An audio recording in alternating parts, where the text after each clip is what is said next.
Anyways, let's move into some climate change news. Oh, I didn't mean to do that. Anyways,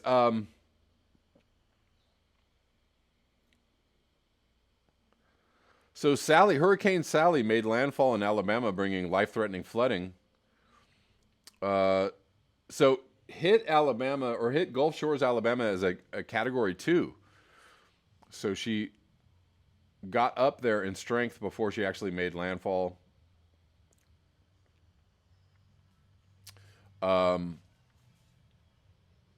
Made landfall at 5:45 a.m. Eastern Time on Wednesday. Prolonged heavy rainfall and severe flash flooding are expected, with the National Hurricane Center warning that the flooding will be catastrophic and life-threatening.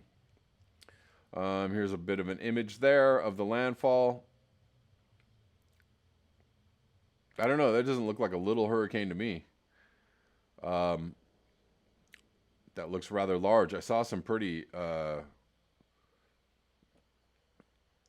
Look at this. Part of a brand new 3-mile bridge in Pensacola is missing.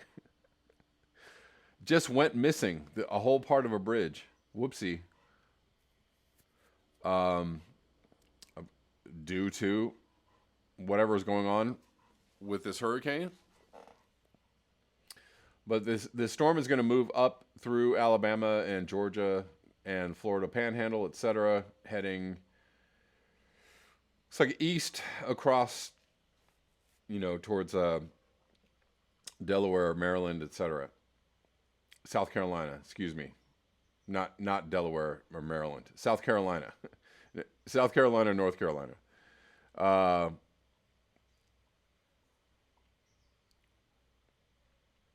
there you go. Here's a little bit of footage, I guess. We'll watch this.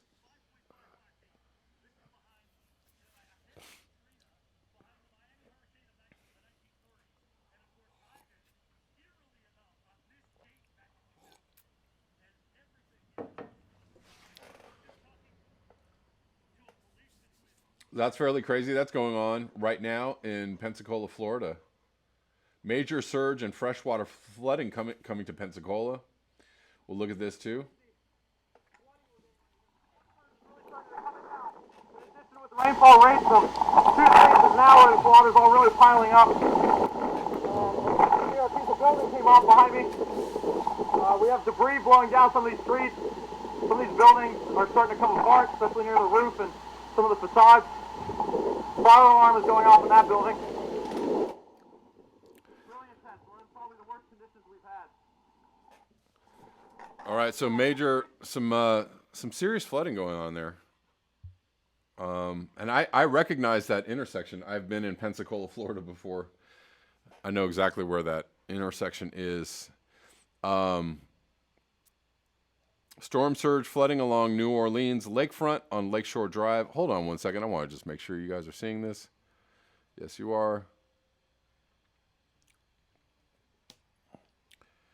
This is lakefront on Lakeshore Drive. The levees are keeping the water out of New Orleans. I don't know if I can get a bigger one of this. I can't really.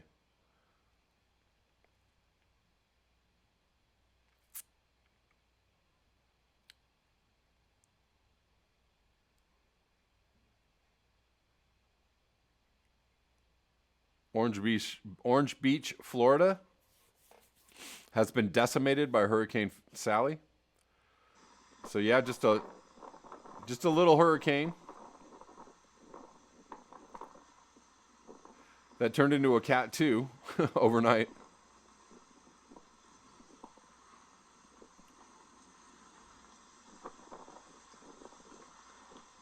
Why did Sally turn into a Cat 2? Because she was moving very slowly. And, the waters are very warm in the Gulf and picked up a lot of energy. More pictures here. Wow. Dauphin Island.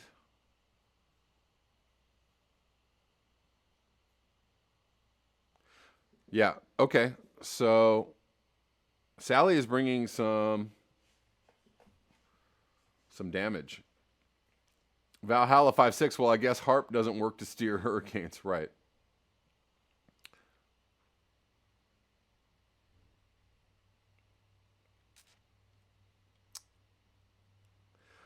Osama says Hurricane Teddy is the one to watch.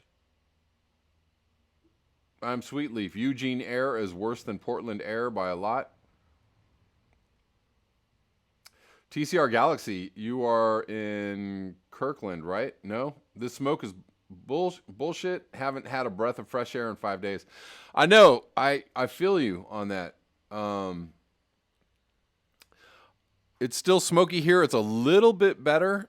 But, yeah, it's been like over a week of just not being able to open the windows and get fresh air. And, you know, after I was talking about people living in the South and never opening their windows, I just spent a week in my house with the windows closed because of the smoke. Because you can't just sit in that smoke and that, you know, breathe that in all day. So it's a little bit better, it seems like today, slightly, but still smoky here.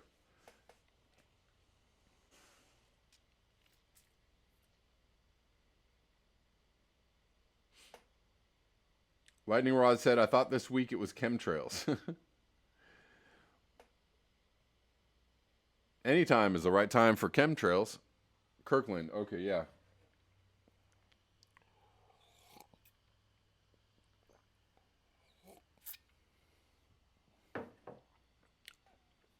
Wow.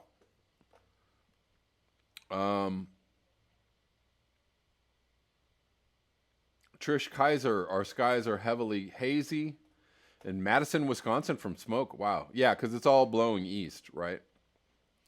All the winds are blowing. They're easterly winds. And so the Midwest, the northern Midwest, etc., is going to get a lot of that smoke.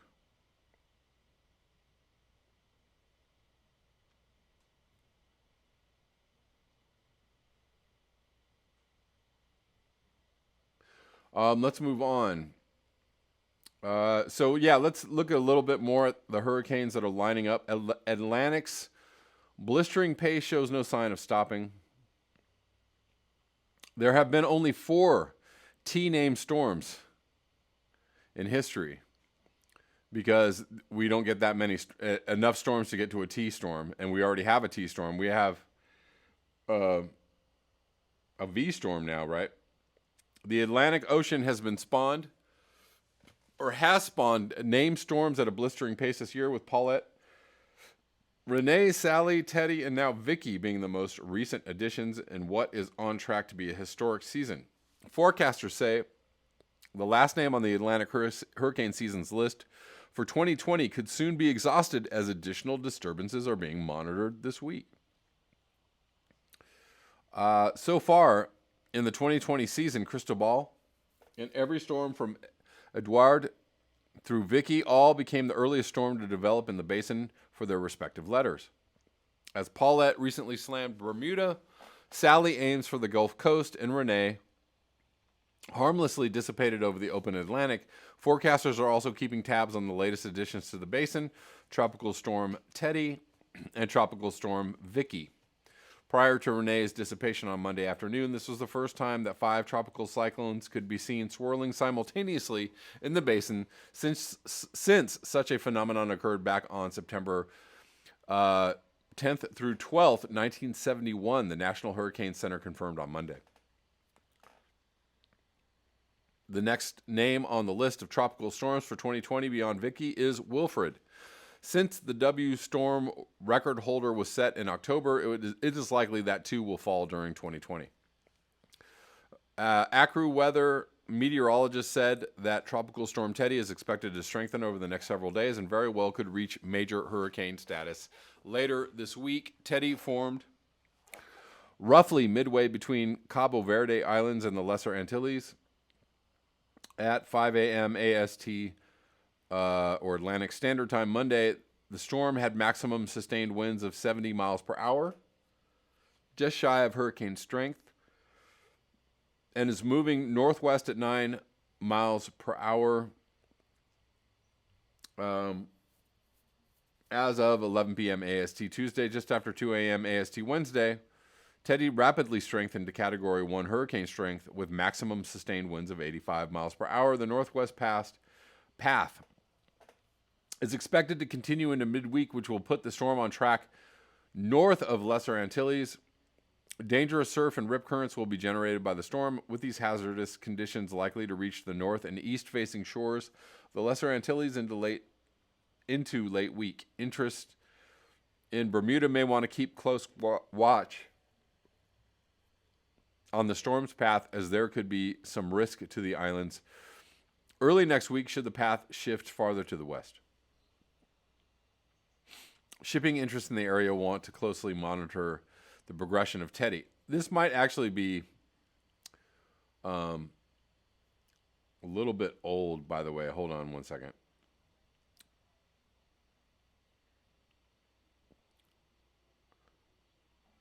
Anyways, these are the storms as they appear now, or 23 hours ago.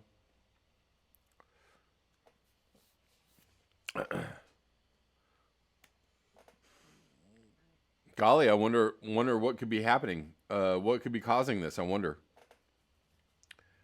I wonder.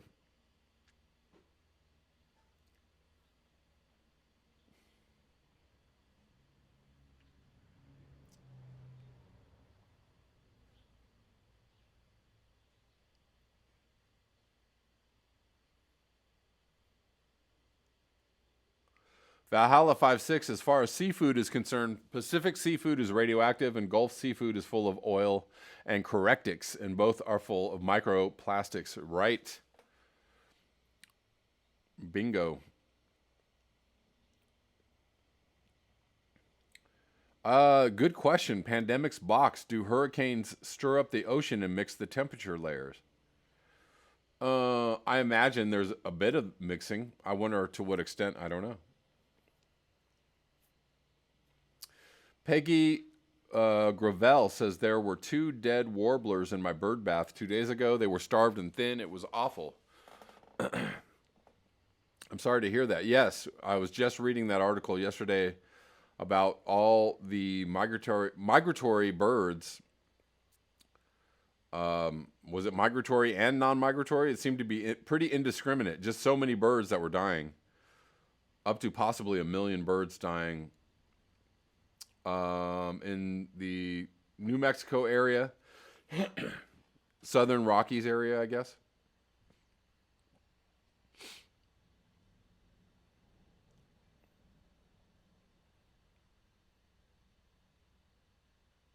Andy the Gardener, hurricanes lift the ocean.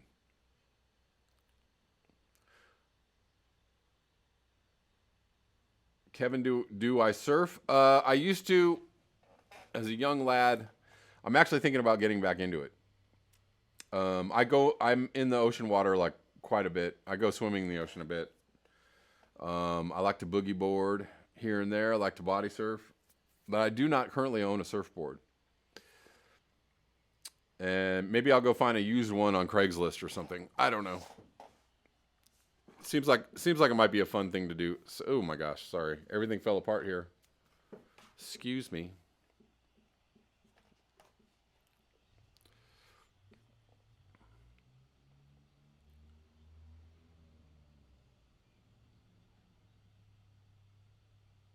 Let's move on.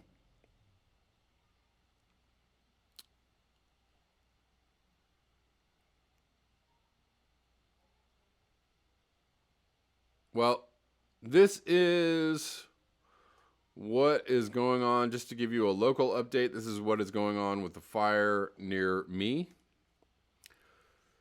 This is the Bobcat Fire. It keeps on getting going more. It just keeps on expanding its entire area, but it's definitely the fire line. I guess is all the way here, and it says into Monrovia, but I haven't heard of anybody's houses being burnt. But maybe I'm just not getting the news. But it is moving steadily south into population areas. And west towards me very slowly. Hold on one second.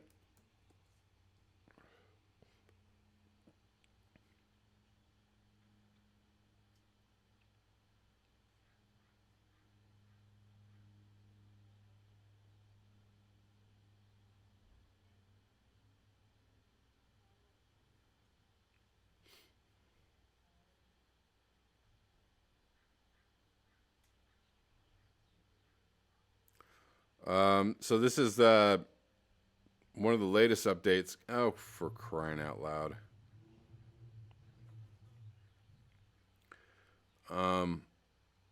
This is from today. The Bobcat Fire, Mount Wilson Observatory spared for now as blaze grows to 41,777 acres. Please be quiet. Firefighters continue protecting the Mount Wilson Observatory from the Bobcat Fire, burning above the San Gabriel Valley foothill communities as evacuations remain in place for parts of Arcadia and Sierra Madre. So there are evacuations going on. The blaze on Tuesday threatened the famed observatory, coming within 500 feet of it as firefighters work to protect the landmark and an estimated $1 billion worth of transmission towers serving TV, radio, and government agencies. I wonder if there's a whole bunch of new 5G towers. I guess they wouldn't put them on a mountain, would they?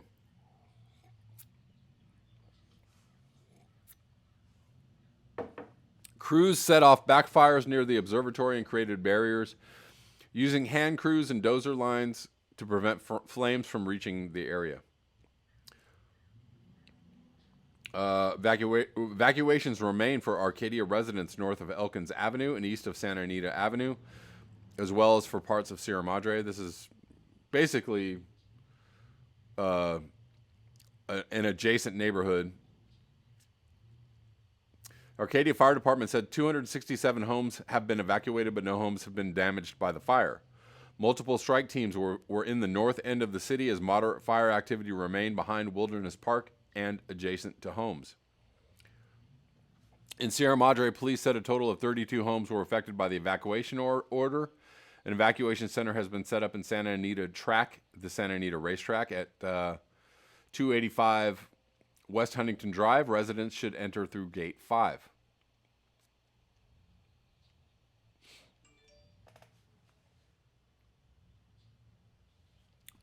So yeah, no homes burned yet, but evacuations in effect for some people.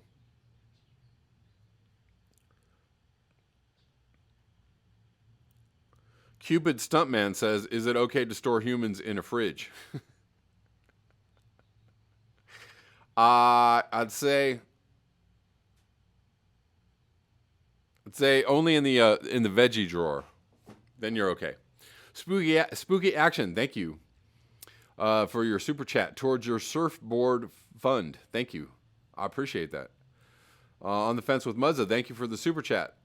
Appreciate you.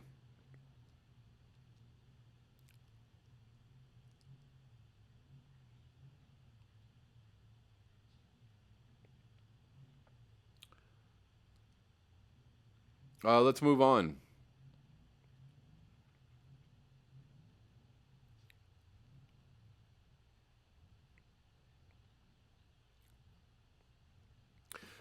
This is from CNN with some interesting fire image video there. But anyways, ice shelves propping up two major Antarctic glaciers are breaking up, and it could have major consequences for sea level rise. I don't know what this has to do with Antarctic glaciers, but satellite images show that two important glaciers in the Antarctic are sustaining rapid damage at their most vulnerable points, leading to the breaking up of vital ice shelves with major consequences for global sea level rise. The Pine Island and Thwaites glaciers, which sit side by side in West Antarctica on the Amundsen Sea, are among the fastest changing glaciers in the region, already accounting for 5% of global sea level rise. Scientists say the glaciers are highly sensitive to climate change. A new study published in the Proceedings of the National Academy of Sciences on Monday found that the glaciers are weakening at their foundations, and this damage over the past few decades is speeding up their retreat and the possible future collapse of their ice shelves. The researchers, led by Stef Lermit, satellite expert at Delft University of Technology in the Netherlands, used satellite data to document the growth of the damaged areas from 1997 to 2019. The images showed highly crevassed areas and open fractures in the glaciers. While rapid ice loss and melt of these Antarctic glaciers have been well documented, the new study suggests there could be future disintegration of the ice shelves to come. Future disintegration to come. No, that's not going to stop. No, that's not going to reverse. No, that's not going to just go away. We have 138 watching, 52 likes. Please like the video. And if you are new, please subscribe.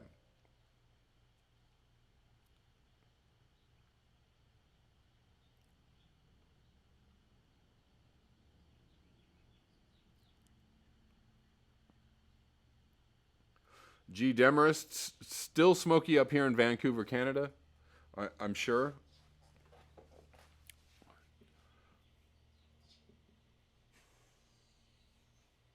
Oh, man. TCR, sorry to hear that. My second cousin had his house go up in flames in Oregon last week. I'm sorry to hear that. I believe one of the viewers on this channel, her house was destroyed. And she is missing some canine friends as well.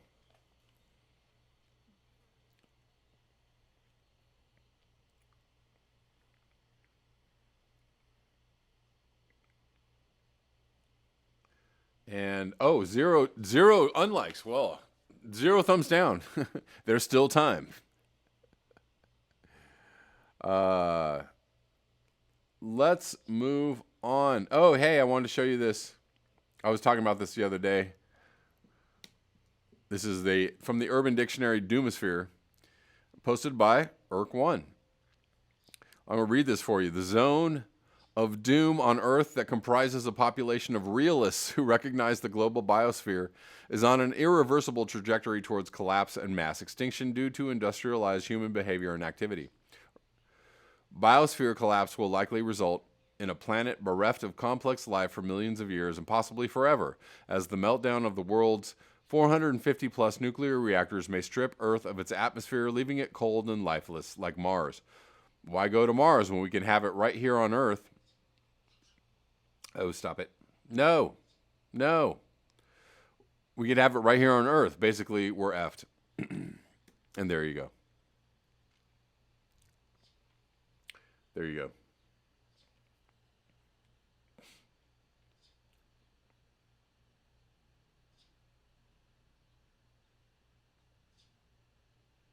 Okay, so I'm going to actually get into a little bit of weirdness because I've been wanting to cover this for a while, but it's a bit of a... Well, hold on.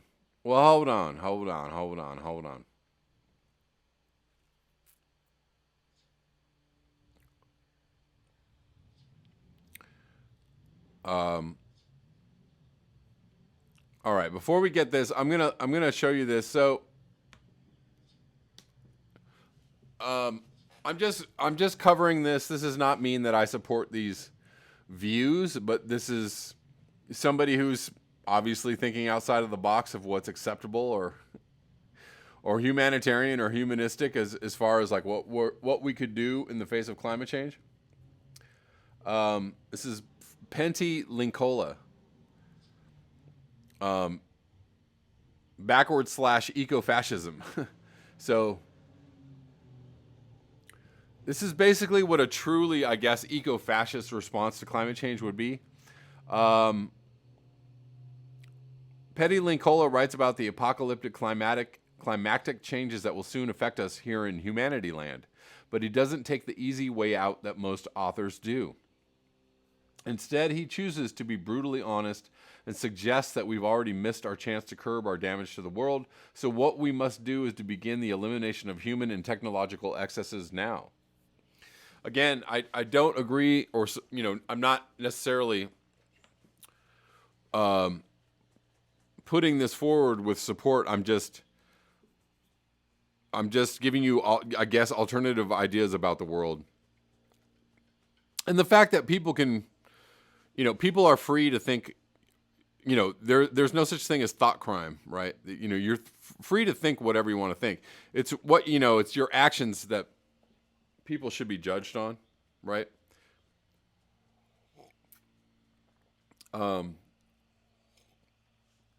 Because humans have all kinds of thoughts in their heads, right? Whether they're right or wrong, most humans, entertain all kinds of wild ideas in their heads.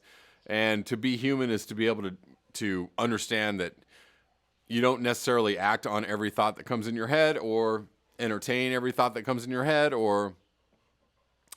but we have this kind of moralistic, I guess, view of how it is, how people should think, or how they should think and feel, or think and feel and act.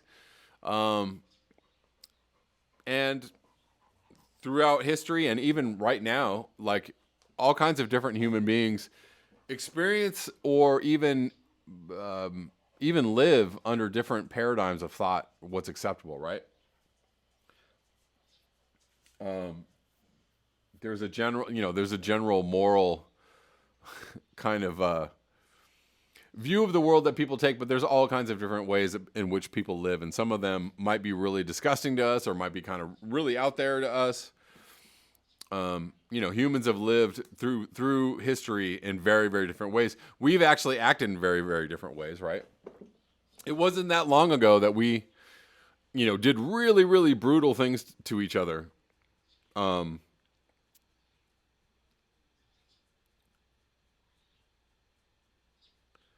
Which I'm not really down to, but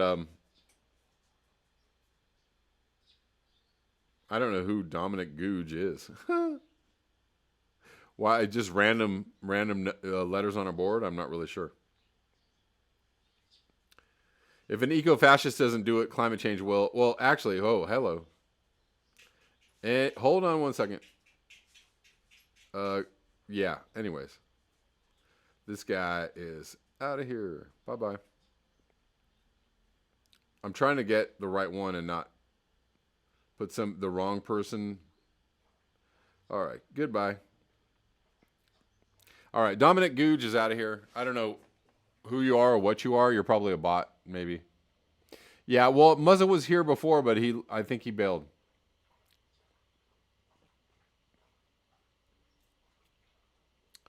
Oh, anyway, so here we go. I'm just going to give you a little rundown of what this guy has to say. Again, taking it in doesn't necessarily mean you agree. What to do when a ship carrying 100 passengers suddenly capsizes and there is only one lifeboat? When the lifeboat is full, those who hate life will try to load it with more people and sink the lot. Those who love and respect life will take the ship's axe and sever the extra hands that cling to the sides. Yikes. Brutal. The composition of the Greens seems to be the same as that of the population in general, mainly pieces of drifting wood, people who never think. A minority can never have any other effective means to influence the course of matters but through the use of violence. Interesting. I'm gonna read that again. A minority can never have any other effective means to influence the course of matters but through the use of violence. What say ye? True or not? Any dictatorship would be better than modern democracy. There cannot be so incompetent dictator that he would show more stupidity than a majority of the people. On some levels, I kind of think that's true. Best dictatorship would be one where lots of heads would roll and government would prevent any economical growth. In the face of climate change, maybe.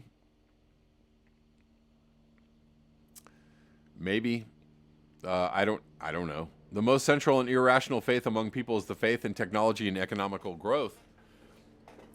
I believe Ted Kaczynski thought something like this, right? Its priests believe until their death that material prosperity brings enjoyment and happiness, even though all the proofs in history have shown that only lack and attempt cause a life worth living. That the material prosperity doesn't bring anything other than despair. These priests believe in technology still when they choke in their gas masks. Interesting stuff in there. That there are billions of people over 60 kilograms of weight on this planet is recklessness. Other interesting thoughts. Alternative moments and groups are a welcome relief and a present for the society and economic growth.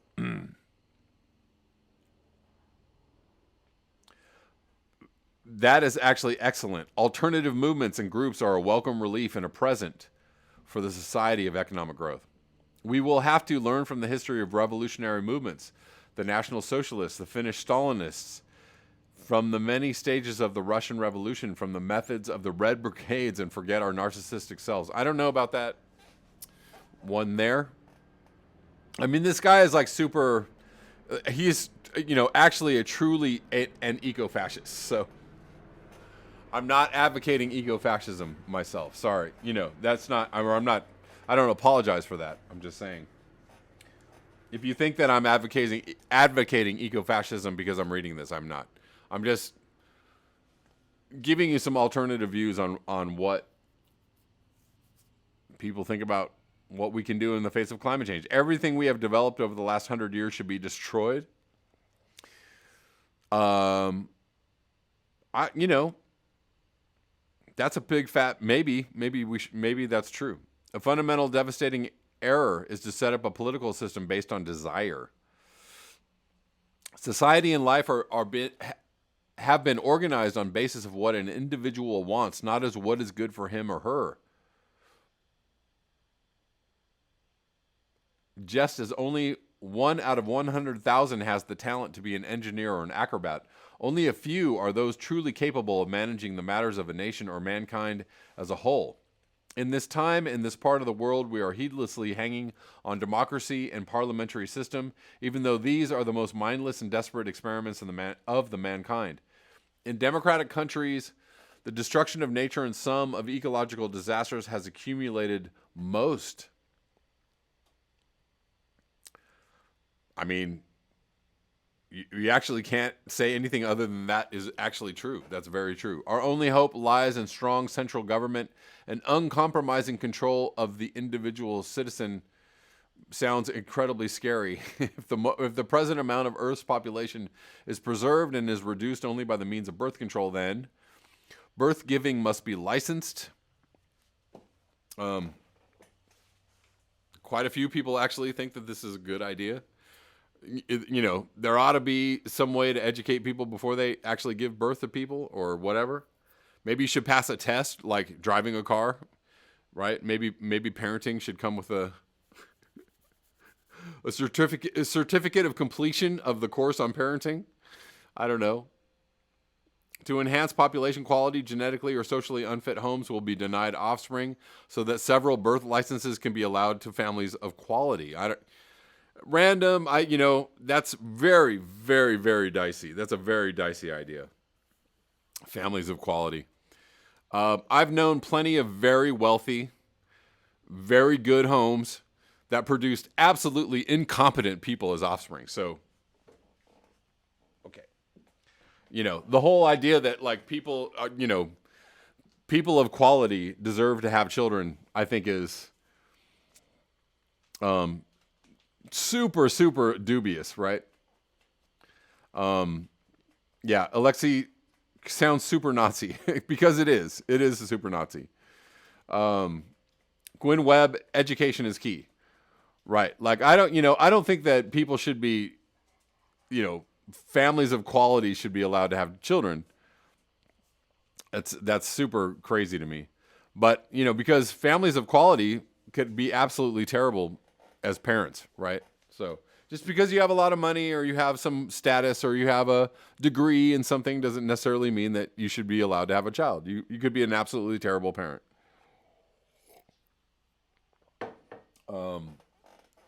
Whatever.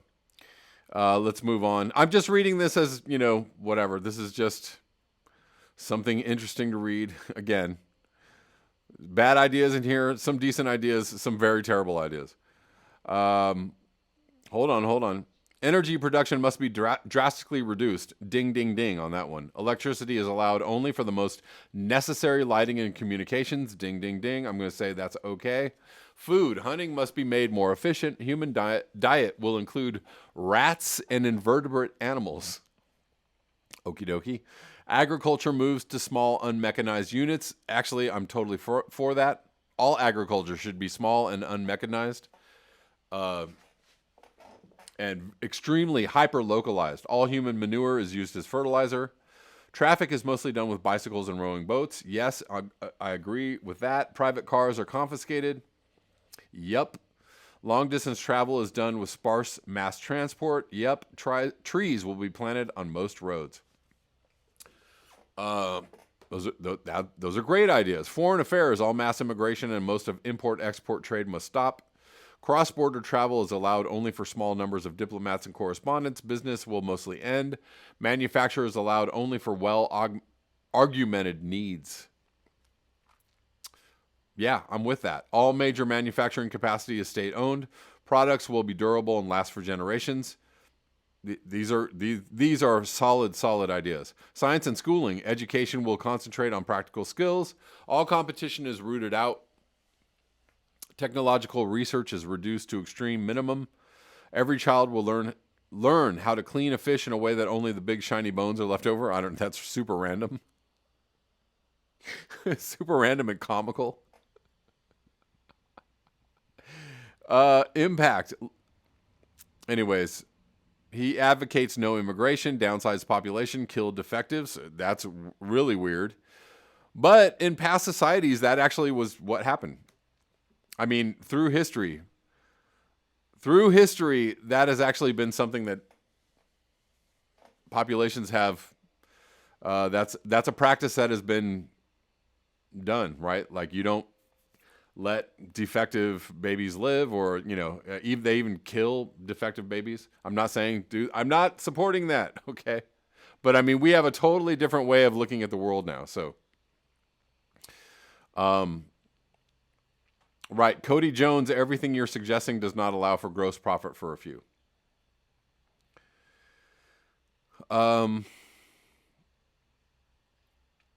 Keith Hayes, fish be gone, right? G. Demarest, keep the internet, right?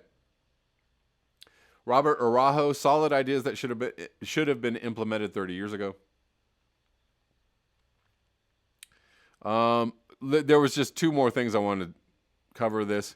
Oh, stop rampant technology. I agree with that. In the eyes of the most credible sources, planet Earth can sustain 500 million humans without any sizable destruction of our habitat or any loss in species or stability of our ecosystem. Any numbers higher than that, no matter how much they recycle, will cause environmental chaos. The modern leftist-tinged environmental movement is terrified of telling anyone they cannot breed and keep buying whatever strikes their fancy. Yeah, that's true. But someone must do this in the future. The sooner we do it, the fewer people in the future will be left without a means of sustenance and thus require termination. As Linkola himself has said, we still have a chance to be cruel, but if we are not cruel today, all is lost.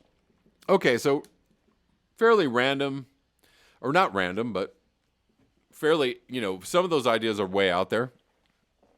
Some of those ideas are solidly reasonable. I don't agree with all of them, but that's from the mind or the mouth of an official eco-fascist. Right, ecocentric homestead. Stephen Hawking was a defective baby. Right. Yeah, so I'm about that one. I'm not sure about that one. Unapologetic vegan, no defective babies. I'm not sure about that one. However, in the past, that's what humans actually, many cultures did that.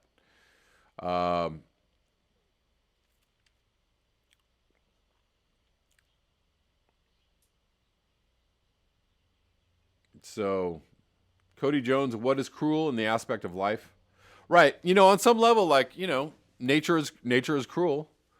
Humans have outlaw pets. DB says outlaw pets. I mean, I think there's something to be said for that. Why not have a pet limit, just like, people propose a baby limit, right? Why not limit pet owning to one? Right? No, you cannot have all the pets. Whatever. Boiled rope lamppost, there's zero chance of stopping sex. Right. But I mean, plenty of people can have sex without having babies. Figure it out. It's really not that hard. It's really not that hard. That's what she said. I just couldn't resist it.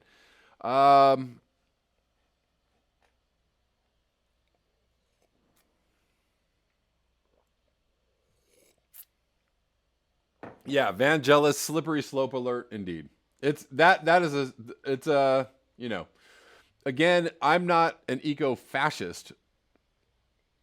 My view on doing something radical in order to fight climate change is more along the lines of compassionate degrowth, right? So I feel like we can be humanitarian on some level, not on all levels that not on any level that, we have a very high standard of living. So we think that people are just allowed or entitled to, everything that we have in our society in order to live. No, we are not.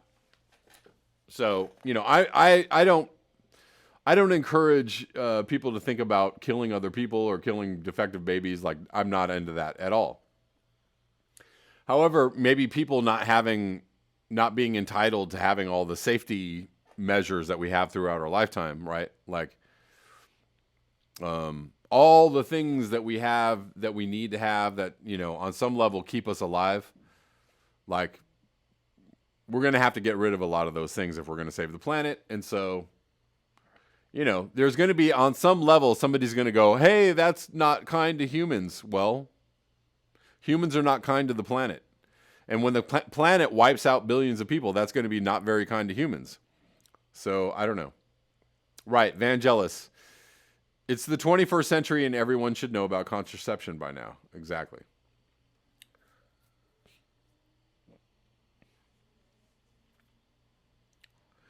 A one pet policy. So let's get into the next part that I wanted to read. So this is very quickly, I'm not going to spend too much time on this. An anarchist solution to global warming. These are some other ideas about sustainable living, I guess.